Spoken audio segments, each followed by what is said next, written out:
My own sister, in front of my 8-year-old son, looked at me and said, "A mother doesn't belong on a battlefield. Now it seems you've brought the battlefield home." She tried to use my 20 years of army service against me to take my child. She thought I was broken. But she was about to learn that a major in psychological warfare always has a battle plan. My name is Trudy Marks. The low thrum of the Washington State Ferry vibrated through the soles of my boots, a familiar hum that usually felt like coming home. But not today. Today it was the sound of a transport moving into hostile territory. Beside me, my 8-year-old son, Leo, pressed his face against the cold glass, his breath fogging a small circle as he watched the Seattle skyline recede into the signature gray mist of the Puget Sound. He was excited. He was going to see his cousins. I, on the other hand, felt the coiled tension of a soldier walking into a pre-planned ambush. The ferry docked, and we drove off into Medina, a world away from the quiet, pine-scented air of my home on Bainbridge Island. My sister Celeste's house wasn't a home. It was a statement piece, a monument to wealth and emptiness carved out of glass and steel on the shores of Lake Washington. It was perfect in the way a magazine spread is perfect. Sterile, untouchable, and soulless. Celeste greeted us at the door with a stiff-armed embrace, her hug feeling more like a pat-down, as an overpowering cloud of a Chanel perfume I couldn't name enveloped me. "Trudy! Leo! You made it," she chirped, her smile a little too wide, a little too bright. My brother-in-law, Leland, a corporate attorney with eyes like a shark, merely grunted a greeting from behind the shield of his Wall Street Journal. He didn't even lower the paper. Leo, oblivious to the undercurrents, happily darted off to find his cousins. I was left standing in the cavernous foyer, feeling like a specimen under a microscope. I could already sense it. This wasn't a family lunch. This was an evaluation.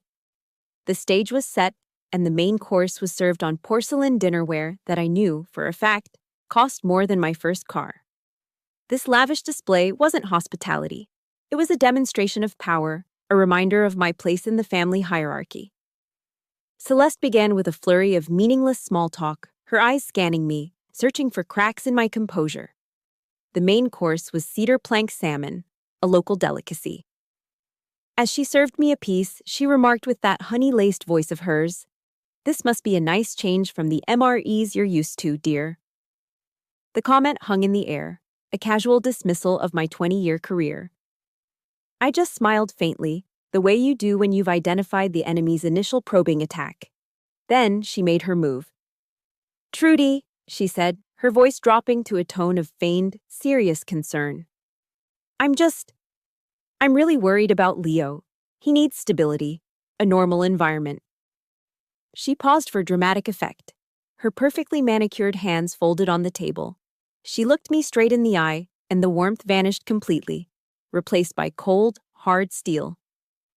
"A mother doesn't belong on a battlefield, Trudy. And now, it seems you've brought the battlefield home with you."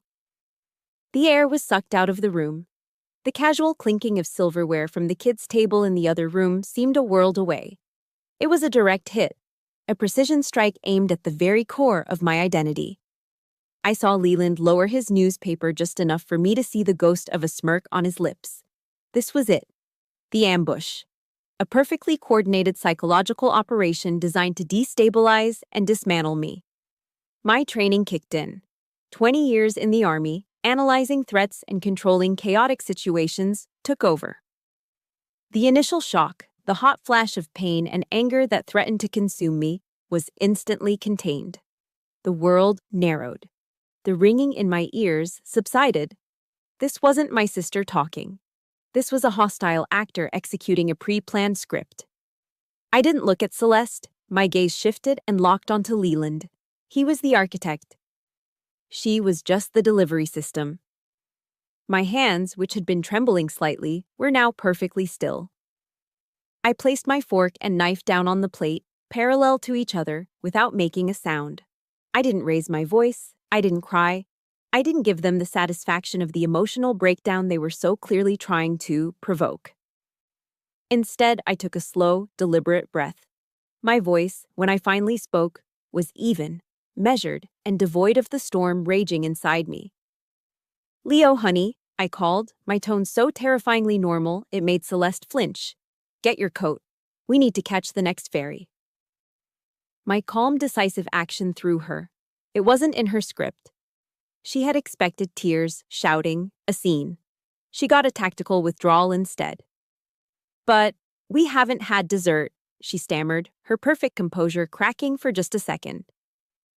I didn't answer. I stood, walked over to Leo, and helped him into his jacket, my movements fluid and efficient. On the ferry ride home, the cold, damp, briny air felt like a relief, washing away the sterile perfume of Celeste's house. Leo, exhausted from playing, had fallen asleep in my arms, his small body a warm, trusting weight against my chest. The anger inside me wasn't hot anymore. It was a cold, hard knot in my gut, as cold as the deep, dark waters of the Puget Sound in winter.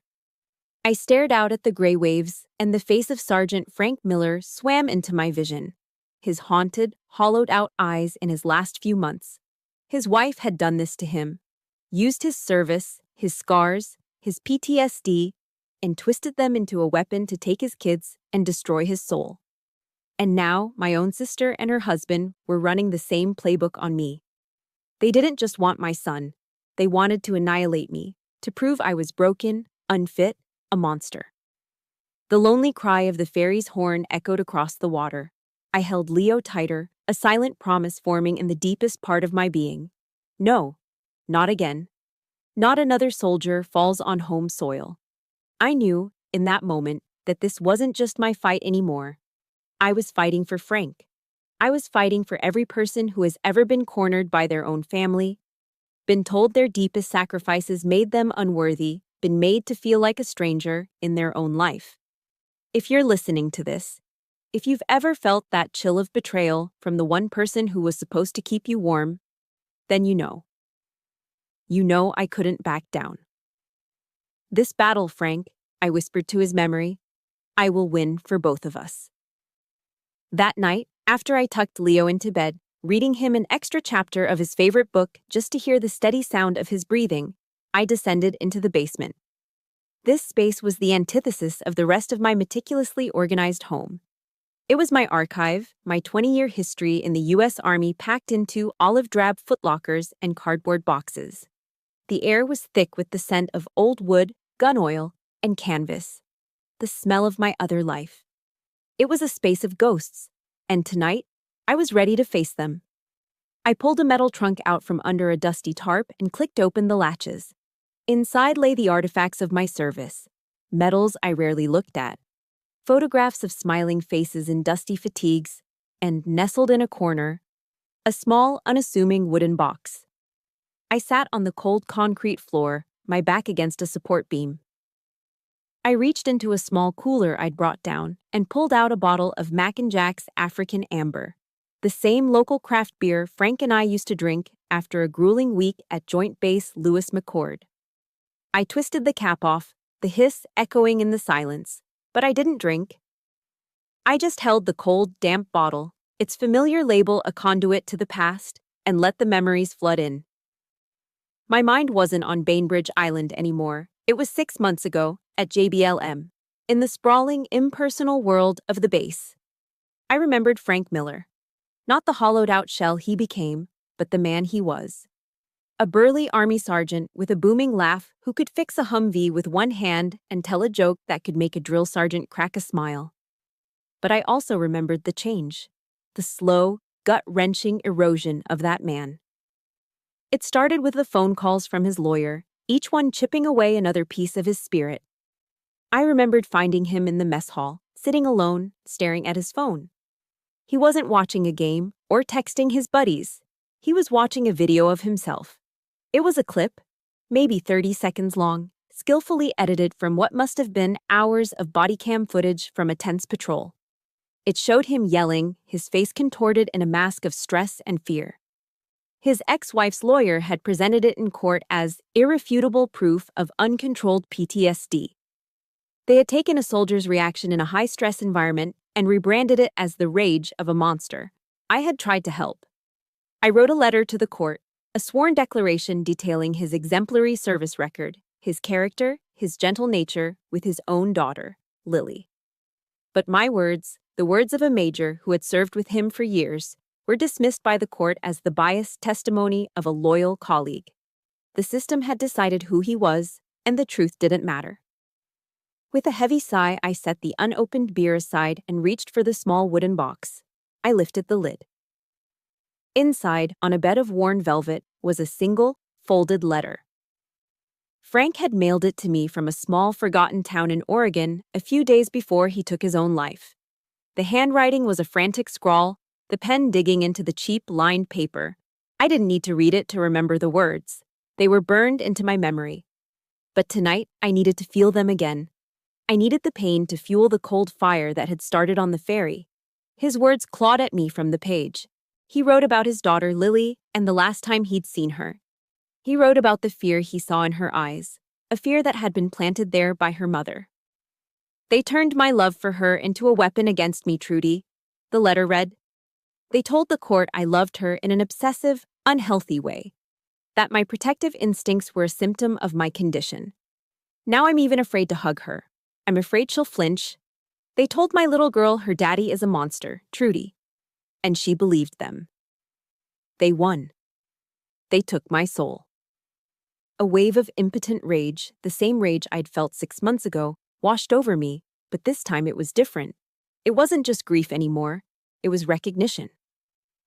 A chilling, horrifying clarity. This was their playbook. Celeste and Leland weren't creative geniuses. They were scavengers, using a proven, deadly formula they had likely learned from the same dark corners of the legal world that had produced Frank's ex-wife's lawyer. What they did to Frank, they were now doing to me. It wasn't a coincidence. It was a copy. I carefully folded the letter, my hands steady now, and placed it back in its box. My gaze drifted to the corner of the basement, to a display case on a shelf. Inside, folded into a perfect, tight triangle, was the American flag that had draped Frank Miller's coffin. The flag they'd presented to his parents because his ex-wife hadn't wanted it. I walked over and placed my palm flat against the cold glass, my reflection a pale, determined specter superimposed over the stars and stripes. The soldier's creed, leave no man behind. It wasn't just a promise for the battlefield. It was a vow that extended beyond the wire, beyond the uniform. It was for the soldiers who made it home, only to find themselves fighting a new war, a quieter, more insidious one. It was for the fallen. "This time is different, Frank," I whispered, my voice a raw breath in the silent basement. "This time, the monster is going to lose." That flag was no longer just a memorial to a fallen friend. It was my battle standard. The fight for my son had just become a crusade for a brother in arms, and I would not fail. The next morning, I tried to build a fortress of normalcy for Leo. The air in our small kitchen filled with the comforting scent of buttermilk pancakes, a Sunday morning ritual I refused to surrender. I poured authentic Vermont maple syrup into a small pitcher, its amber sweetness a stark contrast to the bitter taste in my mouth. Leo, sitting at the kitchen island in his pajamas, chattered excitedly. He was talking about the new gift from his nice Aunt Celeste, a spaceship nightlight. "It has a little red eye, Mom," he said, his eyes wide with 8-year-old wonder. "Just like a real spaceship from the movies." His innocent words hit me like a physical blow. A cold dread washed over me, a familiar sensation from my years in intelligence. It was the feeling of noticing a detail that was just wrong. An unscheduled delivery. A car parked in the same spot for 3 days straight. In this case, it was the uncharacteristic generosity of my sister. Celeste didn't give gifts without an agenda. This spaceship wasn't a present, it was a Trojan horse. Every instinct I had honed over 20 years screamed that this was a red flag, flapping violently in the quiet morning air of my kitchen. The moment the school bus pulled away from our gravel driveway, the fortress of normalcy crumbled. I walked back into the house, my steps heavy, and went straight to Leo's room. The spaceship sat on his nightstand, a cheerful piece of plastic in a room filled with Lego creations and drawings of dinosaurs. I picked it up. It felt a fraction of an ounce too heavy, a detail no civilian would ever notice. But to a hand trained to detect hidden compartments, it was a dead giveaway. My heart pounded against my ribs as I carried it to my workbench in the garage. With the same precision toolkit I used to maintain my service weapon, I carefully pried open the plastic casing along a nearly invisible seam. And there it was. My breath caught in my throat. A wave of pure, unadulterated revulsion rose from my stomach. Tucked neatly beside the battery compartment was a micro camera. Its tiny lens aimed to have a perfect, unobstructed view of my son's bed. Next to it, a small, unfamiliar chip was wired to the speaker. They weren't just watching me, they were watching my son. They had invaded his sanctuary. This act was more profoundly violating than any insult, any lie. It was a desecration of the most sacred space I knew, my child's safety. This wasn't a family squabble anymore. This was monstrous. The initial shock was quickly replaced by an ice-cold fury. My training took over, pushing the emotional response aside and bringing analytical clarity to the forefront.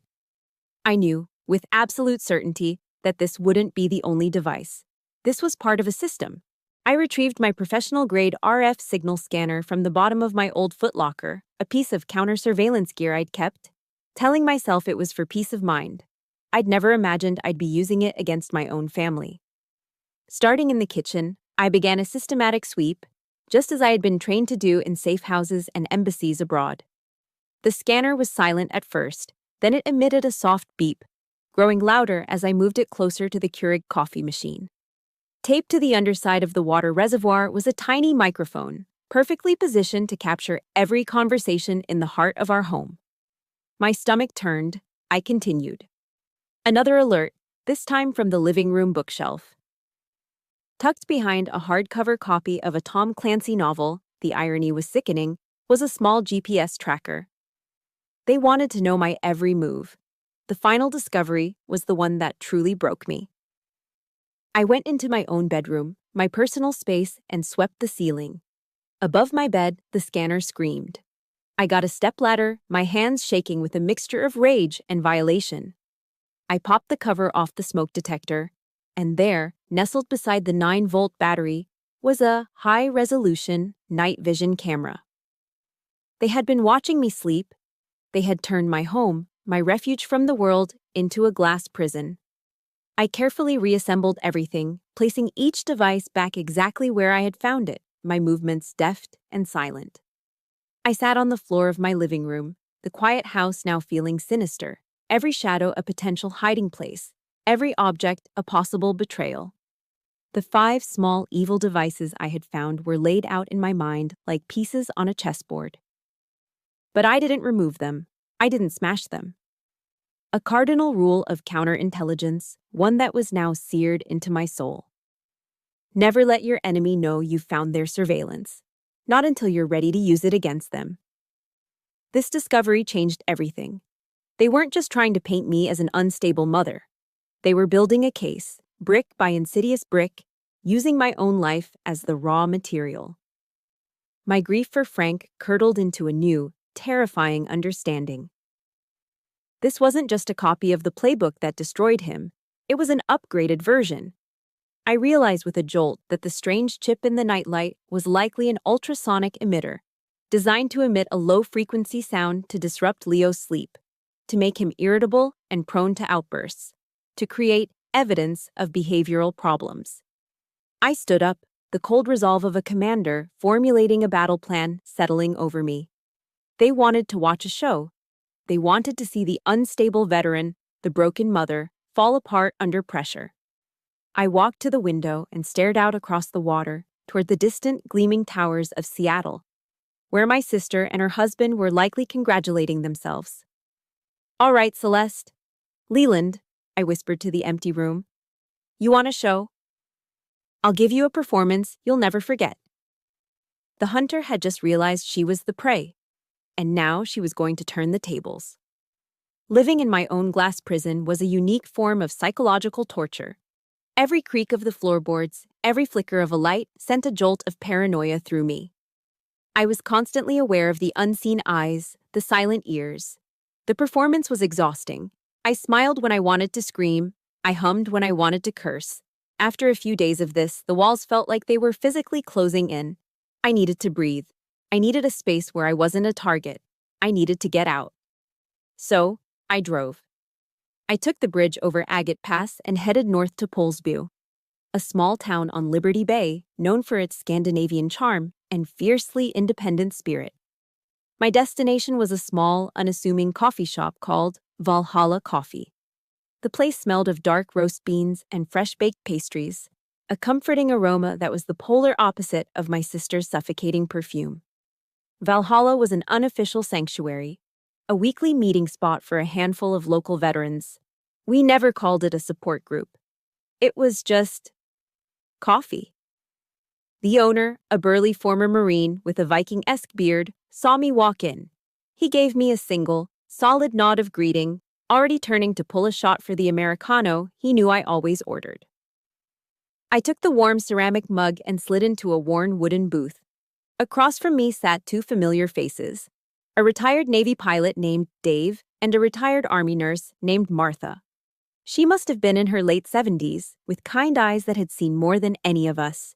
There were no probing questions, no suffocating sympathy.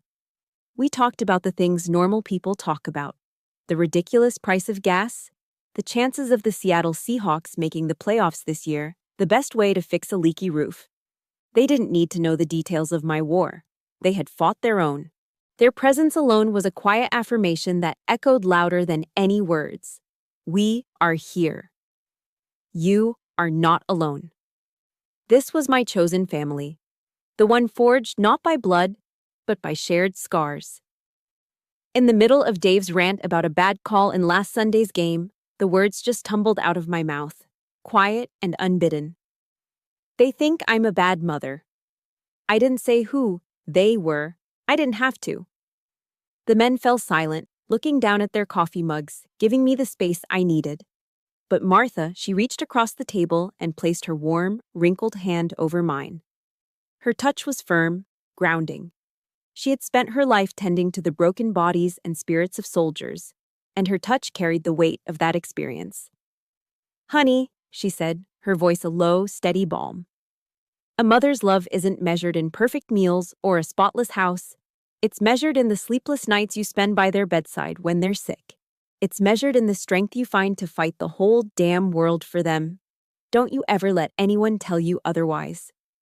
And with that, the dam I had so carefully constructed inside me broke. A single, hot tear, the first one I'd allowed myself to shed since this whole nightmare began, escaped and rolled down my cheek. It wasn't a tear of weakness. It was a tear of gratitude, of being seen. A therapist at the VA once quoted Brené Brown to me. "Vulnerability is not weakness. It's our greatest measure of courage." In that moment, surrounded by my chosen family, I understood. Allowing myself this moment of vulnerability was an act of defiance. It was in that fragile, precious moment of peace that my phone buzzed on the table, a harsh, electronic intrusion. The caller ID read, "Leo Marks Elementary." My blood ran cold. I answered. "This is Trudy Marks." The voice on the other end belonged to the principal, Mrs. Davison. Her tone was formal, detached, and chillingly professional. "Ms. Marks, I'm calling because I need to schedule a meeting with you. There have been some concerns raised by other parents." She paused, and I could hear the rustling of papers. "And we've also received a formal report from a member of your family. We need to discuss Leo's home environment." A formal report from a family member. The warm, safe world of the coffee shop evaporated. The floor fell out from under me. The net wasn't just inside my house anymore. They had cast it wider. They had reached into my son's school, into the community, turning the very systems designed to protect children into weapons against me. This was a full-scale assault, and I had been walking right into it. I see," I managed to say, my own voice sounding distant. "When would you like to meet?" We set a time for the next day. I hung up, my hand trembling so badly I almost dropped the phone. Dave and Martha were looking at me, their earlier casualness replaced by a familiar, grave understanding. They knew that look. They'd seen it on the faces of countless soldiers who had just received bad news from home. It was the look of someone realizing the enemy was no longer on the horizon, but had already breached the perimeter. My secret war was over. It was now public. "They've started," I said, my voice a hoarse whisper. The air felt thick, heavy. "The storm is here." Martha's hand tightened on mine. "Then we'll face it together," she said, her voice fierce. I was grateful for her strength, for their silent solidarity. But as I looked out the window at the gray, unforgiving sky, I knew the truth. This was my storm. And I was standing right at its heart, alone. The principal's call was a declaration of war on a new front. The battle was no longer confined to my home. It had spilled into the public sphere, targeting my reputation and my son's well-being. I couldn't just play defense anymore. I had to go on the offensive, and that meant identifying the enemy's command structure. All roads led to one place, my brother-in-law's law firm, Vance and Albright. Playing the part of a victim wouldn't work. I needed to infiltrate, not plead. So, I became someone else. I created a new identity. Sarah Jenkins, a well-funded tech entrepreneur from out of state, looking for aggressive legal counsel on a complex corporate merger. I booked a consultation, and as part of my cover, I specifically requested a junior associate, framing it as a desire for a fresh, hungry perspective. I was hoping for someone not yet corrupted by the firm's culture. They assigned me to a young lawyer named Maya Flores. The Vance and Albright offices occupied the top 3 floors of a gleaming skyscraper in downtown Seattle. Stepping out of the elevator was like entering another world. Polished marble floors, floor-to-ceiling windows with panoramic views of Elliott Bay, and the hushed, expensive silence of money and power. My heart hammered against my ribs. I was walking into the lion's den, armed with nothing but a lie. Maya Flores was sharp, intelligent, and impeccably dressed, but there was a weariness in her eyes that didn't match her age. As I laid out my fabricated case, I strategically seeded the conversation with keywords from my own situation. I spoke of a hostile takeover, of a vicious smear campaign by a competitor, of fabricated evidence and a bitter family dispute tangled up in the business deal. With each keyword, I saw a flicker of recognition. A shadow of discomfort crossed Maya's face. She knew. She wasn't just hearing a hypothetical case, she was hearing an echo of something ugly within her own firm. As our meeting concluded, I knew I had my opening. When she walked me to the reception area, our professional distance momentarily closed. As we shook hands, she pressed a small, cold object into my palm. It was a USB flash drive. "Parking garage, level P2. 10 minutes, she whispered, her eyes darting nervously toward the hallway. "Don't let anyone see you." Then she turned, her professional mask back in place, and walked away. The 10-minute wait in the sterile, silent reception area was one of the longest of my life. I finally took the elevator down to the concrete chill of the parking garage. The smell of exhaust fumes and damp concrete hung heavy in the air. Maya emerged from behind a concrete pillar, looking pale and frightened. She pushed a second USB drive into my hand. "I can't be a part of this anymore," she said, her voice trembling. They did this to another soldier. A custody battle. He's dead." My heart stopped. Frank. The name was a silent scream in my mind. It was all connected. My worst fears were confirmed. I looked at this brave, terrified young woman. "Thank you," was all I could manage to say. That night, after Leo was asleep, I took my old non-networked laptop, my air-gapped computer from my army days, and plugged in the USB drive. The contents loaded, and a wave of nausea washed over me. It was a single, password-protected folder. The password Maya had given me was one word: Frank. Inside was the entire monstrous architecture of my own destruction. It had a name, a sickeningly ironic one: Project Nightingale. It was all there. A labyrinth of emails, memos, psychological profiles, and financial records. They had a file on me, referring to me only as the subject. They had analyzed my service record, my psych evaluations, everything. A memo from Leland to a man I'd never heard of, Sterling Croft, detailed my weaknesses, my loyalty to my men, my fierce, protective love for my son. They weren't just attacking me, they were dissecting me, turning my best qualities into pathologies. Another document, authored by Croft, outlined a series of behavioral triggers designed to provoke negative reactions.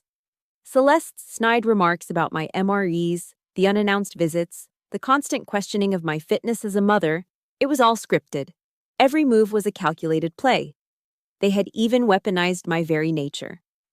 The subject has a caregiver's disposition, one chilling entry read. We will leverage this instinct, framing her protective actions as obsessive control. The file contained a detailed schematic of my house, with the locations of all 5 listening devices and cameras marked with red X's. They had planned the invasion of my home with the cold precision of a military operation.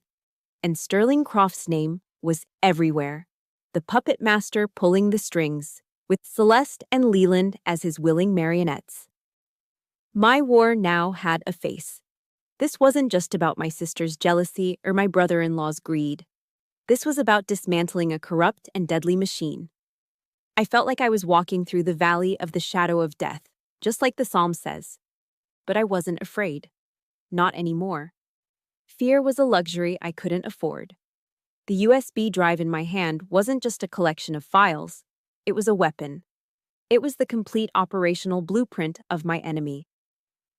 They had given me a map to their entire operation. The question now was, how do I burn it to the ground? Armed with Project Nightingale, I transitioned from defense to offense. The time for reacting was over. My home was no longer just a sanctuary to be protected. It was now a strategic outpost.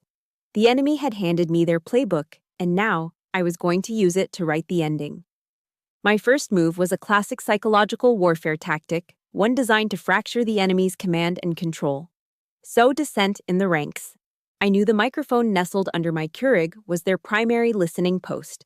So, it was time to put on a show. I staged a phone call with Dave, the retired Navy pilot. Pacing in my kitchen, my movements natural but with an undercurrent of agitation, I spoke in a voice just loud enough to be clearly captured. I can't believe it, Dave, I said, infusing my voice with calculated excitement. This new lawyer is a miracle worker. He's found a source. From inside the firm. I paused, letting the silence hang before delivering the payload. He says he has documentation on Croft's entire plan. Something about financial misconduct. He says we have enough to blow this whole thing wide open. I was planting a virus of paranoia, designed to make them look at each other, to wonder who the leak was. It worked faster than I expected. 2 days later, my phone buzzed with a text from a number I knew by heart, but had deleted. Celeste. We need to talk. Just the two of us. The bait had been taken. The panic was setting in. I refused to meet on her turf. No more sterile mansions or power lunches. I chose the location. A gritty, old-school diner near the Bremerton Ferry Terminal. A place with cracked vinyl booths and the lingering smell of fried bacon. A place where her designer handbag would look comically out of place. It was neutral ground, but it felt like my ground. I was already in a back booth, nursing a black coffee, when she walked in. She looked around, her discomfort obvious, before spotting me. As she slid into the seat opposite me, her face was a mask of practiced sorrow. The performance began immediately. Her eyes welled up with perfectly timed tears. "Oh, Trudy," she began, her voice thick with fake emotion. "I'm so sorry. Leland. He pushed me into it. He can be so persuasive. I was just so terribly worried about Leo." I said nothing. I just sat there, my hands wrapped around the warm mug, and held her gaze. I let the silence stretch, a vast, uncomfortable chasm between us. In my experience, if you give a liar enough silence, they will eventually hang themselves with it. My quiet stare was a more powerful weapon than any accusation. It told her I wasn't buying it. Seeing the waterworks had failed, she shifted tactics. She leaned forward, trying to conjure the ghost of a bond we once shared. Trudy, remember that time in middle school? When those older boys were teasing me by the bleachers, and you came out of nowhere and pushed the biggest one right into the mud. You've always been my protector. You've always looked out for me. The words were a poisoned dart, dipped in the sweet honey of nostalgia. She was weaponizing our childhood, twisting an act of sisterly love into a tool for manipulation. For a fleeting second, a flicker of the sister I once knew, the one I had protected, made me hesitate. A painful, familiar hope whispered in my ear. What if she really is sorry? It was a moment of weakness, a brief, treacherous thought that I had to consciously extinguish. A VA therapist once told me, "You can't change other people, you can only change your reaction to them." My reaction now was clarity. I let her finish, let her spin her web of half-truths. Then, without a word, I reached into my bag and slid a single sheet of paper across the sticky tabletop. It was a printout of an email from the USB drive, an email from Celeste to Sterling Croft. The subject line was stark and clinical. Trigger tactics for T. T for Trudy. Her eyes scanned the page. I watched the blood drain from her face as she read her own words, her own suggestions for how to best exploit my trauma. She had been the one to suggest using the memory of Frank Miller to provoke a reaction, calling it my primary emotional weak point. Every lie, every carefully constructed facade, crumbled into dust right there in that greasy spoon diner. Her performance was over. "You're not worried about Leo," I said, my voice low and steady, each word a carefully placed stone. "You're not sorry. You're just sorry you got caught." I leaned forward slightly, my eyes locking onto hers. This was never about Leland, and it was never about concern. It's about envy. It has always been about envy, Celeste. Of my uniform, of my independence, of the fact that I built a life for myself that didn't depend on a rich husband to pay for it. And so, you decided to try and take the one thing that truly matters to me. I stood up, my movements calm and deliberate. I put a $10 bill on the table to cover my coffee. This conversation is over. The next time we see each other, it will be in front of a judge. I looked down at her, at the woman who was my sister in name only, her perfect face a mask of pure, unadulterated shock. "And Celeste," I added, my voice dropping to a near whisper, cold and final as a tombstone. "Tell Leland and tell Sterling Croft. This soldier is not retreating. This soldier is just getting started." I turned and walked out of the diner without looking back, leaving her there, a ghost of our shared past, shipwrecked in a sea of her own deceit. The broken mirror of our sisterhood could never be put back together, and I was finally, blessedly, done trying to pick up the pieces. My meeting with Celeste had solidified one thing. There was no reasoning with them. There was only victory or defeat. To win, I needed a kill shot. A piece of evidence so undeniable, it would vaporize their entire narrative and expose them for the predators they were. The documents from Maya were the battle plan, but I needed to catch the general in the act. The opportunity presented itself in the glossy society pages of the Seattle Times. Celeste and Leland were co-chairing the annual Children's Shield Charity Gala, a high-profile event for the city's wealthiest patrons. And according to the file Maya gave me, their special consultant, Sterling Croft, would be an honored guest. It was the perfect stage, a battlefield disguised in silk and champagne. I wasn't going to the gala as Trudy Marks, the grieving, unstable mother they were trying to create. I was going as Major Marks, on a reconnaissance mission. My preparation was entirely tactical. I selected my uniform with precision. Not a glittering gown that would draw attention, but a simple, elegant black dress. The kind of sophisticated attire that allows you to blend into the background, to become part of the scenery, easily mistaken for an event coordinator or a high-level assistant. My equipment was minimal but effective. A high-end smartphone with a superior low-light camera and a pen in my small clutch that was also a high-fidelity audio recorder. I wasn't going to a party. I was going hunting. The Chihuly Garden and Glass Museum, nestled at the base of the Space Needle, was transformed into a glittering wonderland. Ethereal glass sculptures in vibrant blues, reds, and yellows twisted towards the ceiling, bathed in dramatic spotlights that made them feel alive. The air hummed with the sound of a live, smooth jazz trio, the clinking of champagne glasses, and the low, self-important murmur of Seattle's elite. I moved through the crowd, a ghost in black, my senses on high alert, cataloging exits, observing security, and tracking my targets. I spotted them immediately. The unholy trinity. Celeste was holding court near a towering, flame-colored sculpture, radiant in a silver dress, her laughter echoing a little too loudly, a little too forced. Leland stood beside her, a smug, proprietary look on his face as he shook hands with a state senator. And with them, a man I knew instantly was Sterling Croft.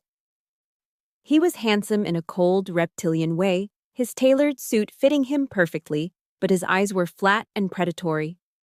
They moved through the room like royalty, accepting accolades for their supposed generosity, the very picture of civic-minded philanthropy. Then came the speeches. Celeste took the stage, standing before a large banner that read, "The Children's Shield." A wave of physical nausea rolled through me as I listened to her speak with breathless sincerity about protecting the innocent, about shielding fragile young souls from unstable and damaging home environments. She was using the very real pain of abused and neglected children as a shield for her own monstrous actions, using charity as a weapon to burnish the public image she would use to steal my son. It was the most profound, sickening hypocrisy I had ever witnessed. I gripped the recording pen in my clutch, the cool, hard metal a small anchor in a sea of silent rage. I knew a man like Croft, arrogant and obsessive, a micromanager of deceit, wouldn't be able to resist checking on his prize project. My job was to be patient, to observe his patterns, and to anticipate his next move. I watched him circulate, watched him schmooze, his smile never quite reaching his cold eyes. Then, it happened. I saw him discreetly check his phone, a flicker of irritation crossing his smooth features. He excused himself from a conversation with a polite murmur and moved purposefully toward a hallway marked "Staff Only." This was it. The moment. I followed, keeping a safe distance, using the large, colorful glass installations and the milling crowds as cover. He glanced over his shoulder once, a reflexive, paranoid gesture, but his eyes swept right past me. I was just another woman in a black dress, invisible. He slipped into a small administrative office, leaving the door slightly ajar, not quite latched. My heart began to pound a heavy rhythmic drum against my ribs, but my training kept my breathing even, my hands steady. I crept closer, my heels silent on the polished concrete floor until I was just outside the door, shrouded in the shadow of a massive blue glass chandelier. I peered through the narrow gap, and my blood ran cold. There he was. Sterling Croft, bathed in the pale blue glow of a laptop screen. And on that screen, unmistakable and sickeningly clear, was a live feed from the night vision camera in my bedroom. He was watching me, or rather, he was watching an empty room, waiting for me to appear. He was checking his traps. At a gala meant to protect children from predators, he was actively engaged in being one, indulging in the illegal surveillance of a mother in the sanctity of her own home. The adrenaline hit me, sharp and clean as breaking glass. This was the shot. This was the smoking gun. My hands were rock solid as I raised my phone. Through the narrow crack in the door, I angled the camera. The low light was a challenge, but the phone's sensor was exceptional. I didn't use the flash. I took a burst of photos, the nearly silent clicks of the digital shutter masked by the distant, mellow notes of the jazz trio. The images were clear, damning, and irrefutable. Sterling Croft, the celebrated consultant, his face illuminated by the illegal surveillance footage of my home. I had it. The proof. The bullet for my gun. And in that moment, I felt a connection to all of you who are listening. To anyone who has ever felt powerless, who has ever been the sole keeper of a terrible truth, desperately searching for that one single piece of evidence that would make the world believe you. This is that moment. This is the moment the tables begin to turn. I slowly, silently, backed away, melting back into the shadows of the hallway and then into the oblivious, glittering crowd. A wave of triumphant ice-cold adrenaline surged through me. It was the pure, clean feeling of a successful mission. I had my weapon. I had the final, undeniable piece of the puzzle. The next chapter would not be about hunting. It would be about firing the shot. The night before the hearing, I didn't sleep. It wasn't anxiety. It was the calm focus of a soldier before dawn, the quiet hum of readiness. My lawyer, Marcus Thorne, a sharp, no-nonsense man Maya had recommended, had the full arsenal. We weren't just going to defend, we were going to attack. But not in the courtroom. Not at first. We were going to hit them where they lived, in the court of public opinion. Working through the night, Marcus's team packaged the entire Project Nightingale file, the emails, the psych profiles, the damning photo of Croft at the gala, into a secure, anonymous digital drop. The recipient was a Pulitzer-nominated investigative reporter at the Seattle Times, a woman known for taking down corporate giants. We knew that Leland and Celeste valued their public image above all else. We were about to incinerate it. As I sat in the sterile waiting area of the King County Superior Court the next morning, my phone began to buzz. Then, Marcus's phone buzzed. A news alert. The digital front page of the Seattle Times was live. The headline was a cannon blast. Project Nightingale. When a top-tier law firm weaponizes family trauma. The article was a meticulous, brutal takedown, detailing the conspiracy, naming Vance and Albright, and featuring the grainy but undeniable photo of Sterling Croft viewing the illegal surveillance feed. The story was spreading like wildfire across social media. The first shot had been fired, and it was a direct hit. Moments later, Celeste and Leland swept into the courthouse, radiating an aura of untouchable confidence. Celeste was dressed in a pristine cream-colored suit, the picture of a concerned, respectable matriarch. Leland walked with the arrogant swagger of a man who believed he owned the world. They were completely oblivious to the digital inferno that was already consuming their reputations. They smiled thinly at me, a look of pity and condescension, and took their places at the opposing table. Their lawyer, a slick man in an expensive suit, stood up and began his opening remarks. He painted a picture of me as a highly decorated but deeply troubled veteran, whose untreated PTSD posed a significant risk to my own son. I sat perfectly still, listening to the web of lies, my expression unreadable. Then Marcus Thorne stood up. He didn't raise his voice. He simply walked to the judge's bench. "Your Honor," he said calmly, "before we proceed, I believe this is relevant to the case at hand." He placed a freshly printed copy of the Seattle Times article on the bench. The judge, a stern, experienced woman named Judge Albright, picked it up. Her eyes scanned the headline, then the first few paragraphs. I saw her jaw tighten. A deep frown etched itself onto her face. She looked up, her gaze like ice, and fixed it on Leland. "Counselor Vance," she said, her voice dangerously quiet, "I believe we have far more serious matters to discuss today than the plaintiff's parenting style." Leland, looking confused, was handed a copy by his own stunned associate. I watched as his face went through a rapid, satisfying series of transformations, from arrogant confidence to confusion to dawning horror, and finally to ashen, wide-eyed panic. He looked at the photo of Croft, then at me. Celeste, seeing the look on her husband's face, began to tremble, her carefully constructed composure shattering like cheap glass. The momentum had shifted. The ground had given way beneath their feet.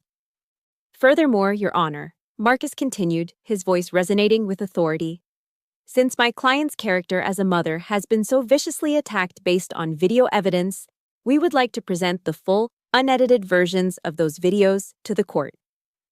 On the large screen in the courtroom, our evidence began to play. First, the clip of me saying, "When things settle down." But in the full version, the camera panned to show the section of our backyard fence that had been damaged in a recent windstorm. My full sentence was, "We'll have your friends over when things settle down, honey, right after I get this fence fixed so the dog doesn't get out." Next came the proof of Leo's supposed behavioral issues. The unedited footage showed a happy, energetic boy. But then Marcus's audio expert isolated a high-frequency, barely audible sound emanating from the spaceship nightlight. He explained to the court how such frequencies are used to cause agitation and sleep disruption. The room was silent, the implication hanging heavy and poisonous in the air. The final video was from my own bedroom camera, time-stamped at 2 a.m. It showed me entering Leo's room, not in a rage, but on tiptoe. It showed me gently pulling his blanket back over his shoulders, stroking his hair, and humming a soft lullaby before quietly slipping out. It was a simple, tender moment of motherhood. The very thing they had tried to twist into something monstrous. It was the truth, and it was devastating. Their entire case, their entire narrative, had been systematically dismantled and destroyed using their own weapons. It was a complete and utter rout. Judge Albright looked at Celeste and Leland with an expression of pure, unadulterated disgust.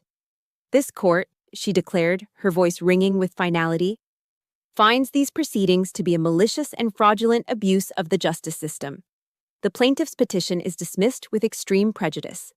Furthermore, I am ordering a full investigation into the firm of Vance and Albright and a Mr. Sterling Croft for illegal surveillance, conspiracy, and perjury." Celeste let out a strangled sob, but it wasn't the sound of remorse. It was the sound of a narcissist whose perfect image had been publicly shattered.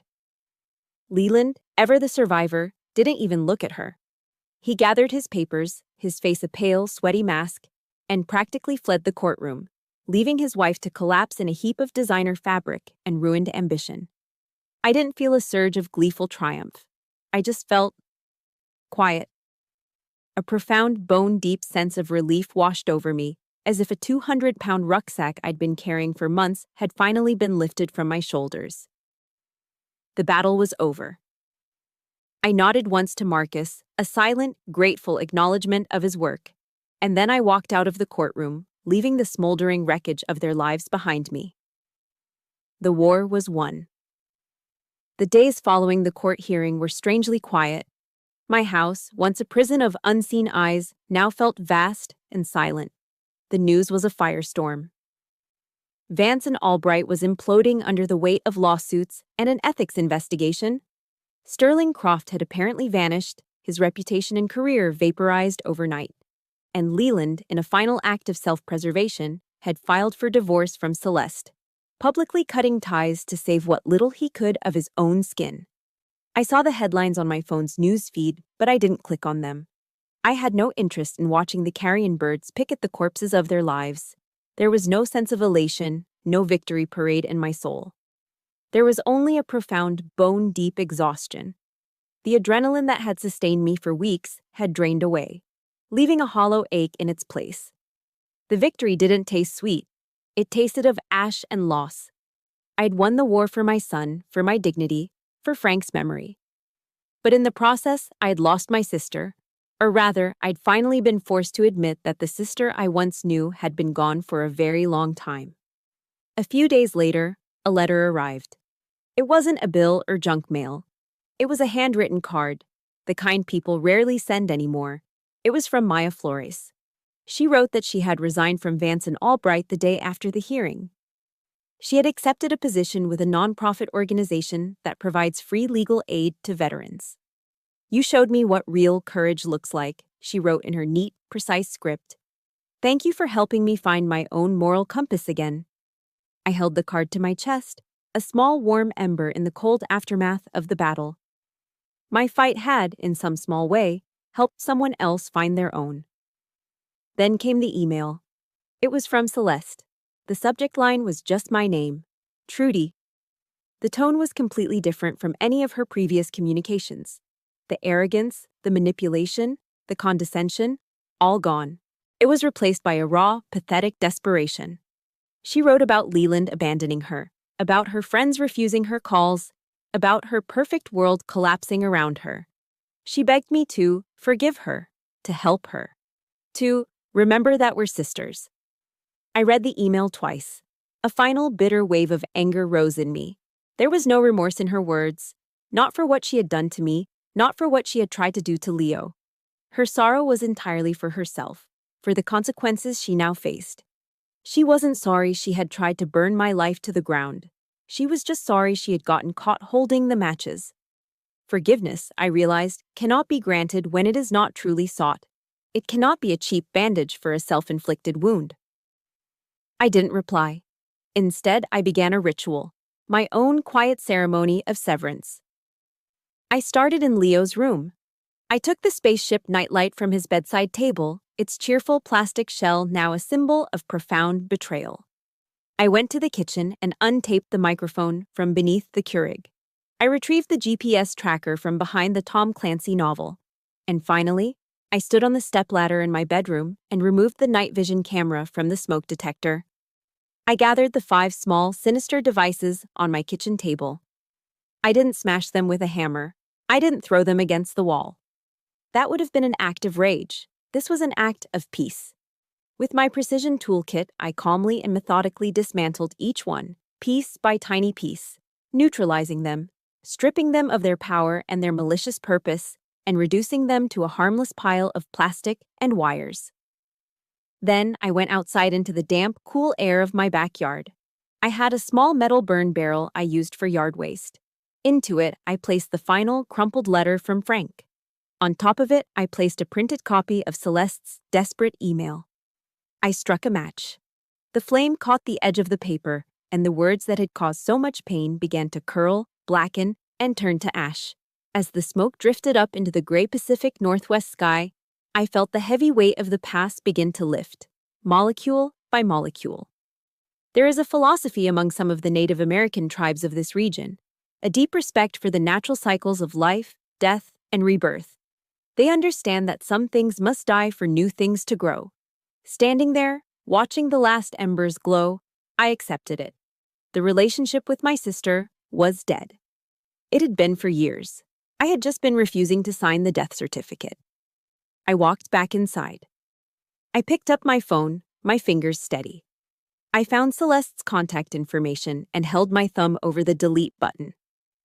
This wasn't an act of hatred. It was an act of healing. It was the final necessary step in building a firewall to protect my future, and Leo's. I pressed the button. Then I did the same for Leland. A profound sense of tranquility settled over me, a quiet I hadn't felt in months.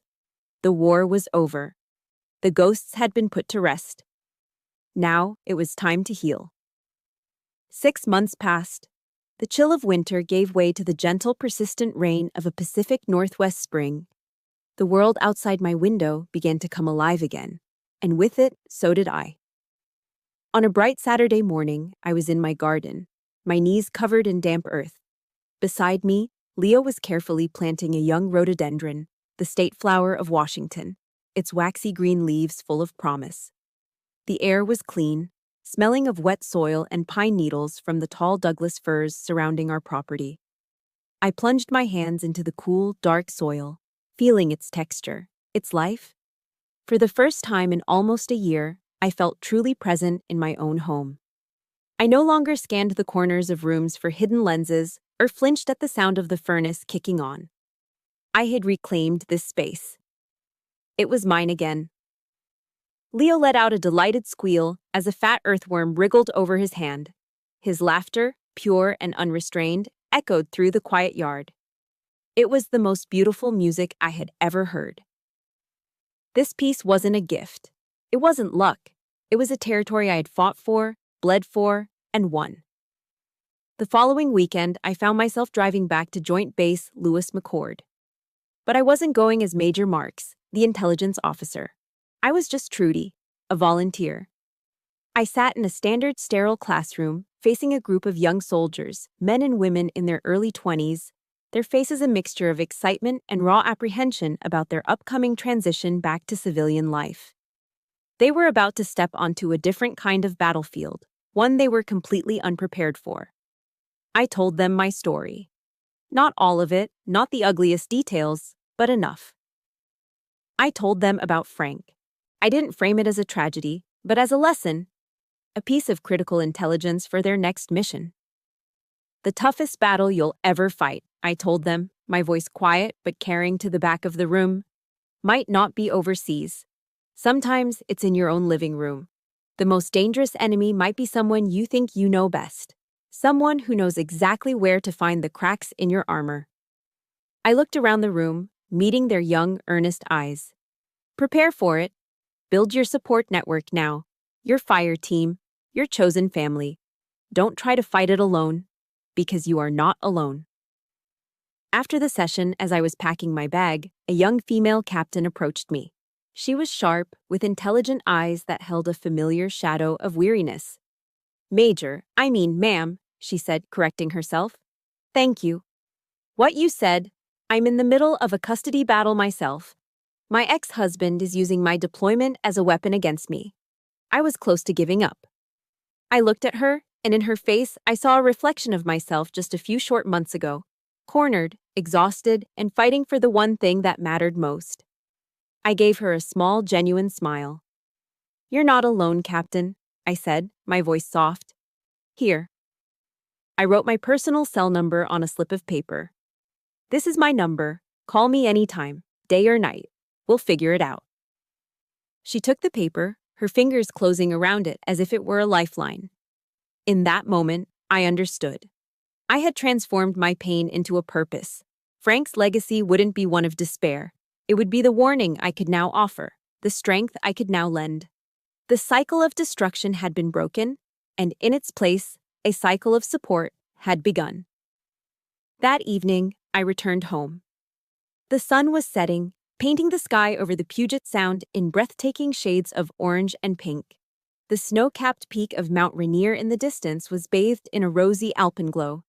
I sat on my back porch, a steaming mug of herbal tea warming my hands. Leo was racing across the lawn with a goofy golden retriever puppy we had just adopted from a local shelter, their joyous barks echoing in the twilight. I didn't know what the future held. The scar from my relationship with Celeste would likely never fade completely. There would always be a phantom ache where a sister used to be. But for the first time in what felt like a lifetime, I wasn't afraid. I had walked through the valley of the shadow of death, faced the darkness in my own family, and emerged on the other side. I had fought for my own dawn.